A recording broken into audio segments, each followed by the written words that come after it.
Hello, this is Robert Rickover. I'm an Alexander Technique teacher in Omaha, Nebraska. My guest is Imogen Ragone, an Alexander Technique teacher in Wilmington, Delaware. We both teach primarily online. And this will be the initial podcast in a series of taking a specific, usually very short Alexander Technique quote and breaking it down a little bit and seeing what are some of its implications. I'll turn it over to you, Imogen. Okay, yeah, great. Thank you. So why don't you reveal to us, Robert, what the first quote we're going to be looking at is? So yeah, I mean, these quotes will all mostly be from FM Alexander himself and first generation teachers, although I certainly wouldn't rule out quotes from today's teachers if it meets the high standards that we're talking about here. The first quote is from a lady named Margaret Goldie, who many Alexander teachers have probably heard a little bit about, but don't know a lot about.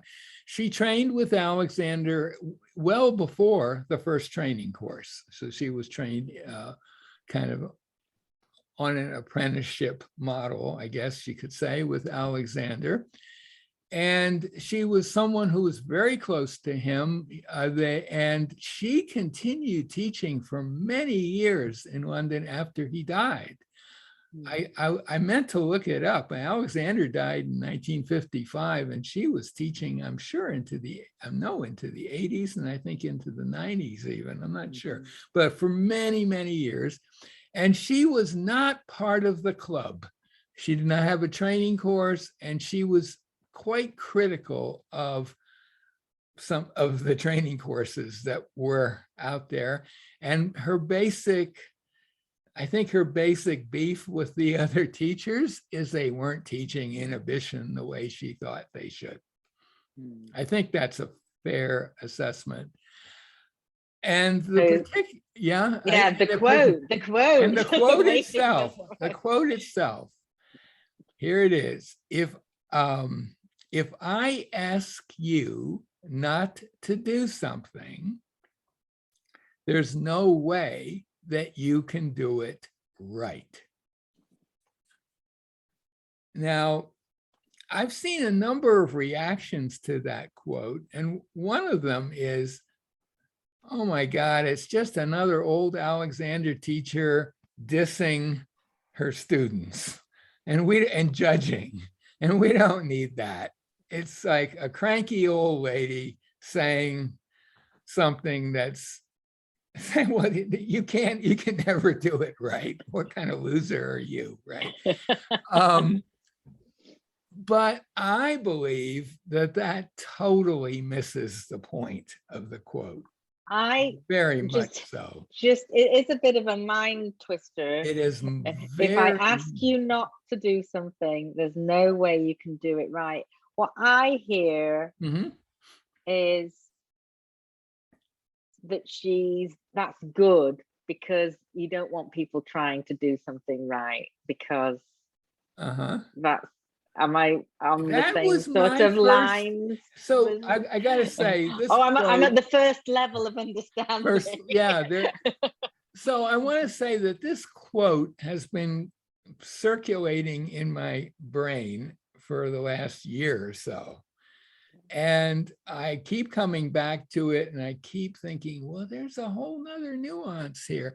But your first take on it, you can't do it right, implies also you can't really do it wrong. No judgment. You don't have to worry about being right. Yeah. Right. That's that was my very first take on it. And I thought that's a very liberating quote. You don't have to worry about being right. But I think, I'm not sure that is exactly she might have had that message in mind. I think on further reflection, she was trying to make the point, if I ask you not to do something, then if you do something even a little bit, you're not doing it right.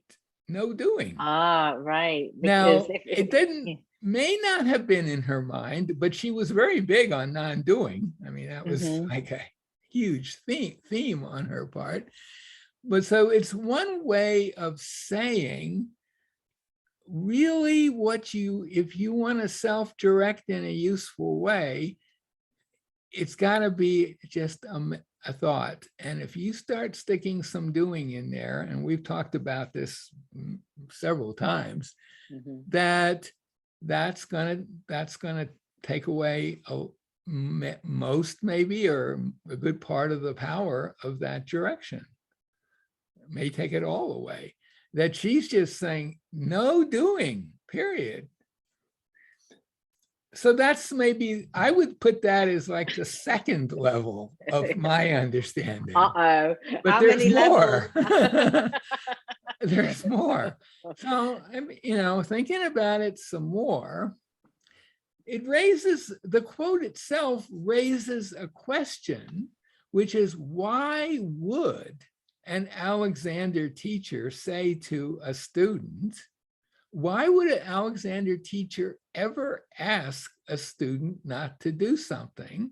And what is it that they might ask the student not to do? Any thoughts on that? You're an Alexander teacher. I wouldn't. To me, it relates to what you were saying before. I'd ask them not to do the direction, the thinking. Just see if they can leave it alone, and it simply be a thought. Of course, it's not that. Is that what? Well, you're getting at something more a little differently. I have a sort of a different train of thought, because I'm thinking, well, in my teaching, I don't know that I've ever said to a student, don't do that. I don't think I've ever said that. And yet you've been a great proponent of what you call negative directions, inhibitory directions, which is I'm not doing, and does this in the same realm? I don't know. Well, so I think there's like two different things. There's what a teacher might say to a student, and what a student might think to him or herself. Because I don't remember ever hearing a teacher say to me, don't do that. And I don't know, can you think of any time you said to a student, don't do what you're doing?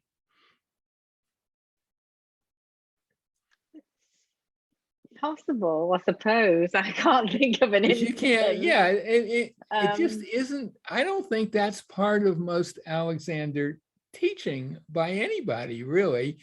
And I think that she's saying, well, if I tell you not to do something,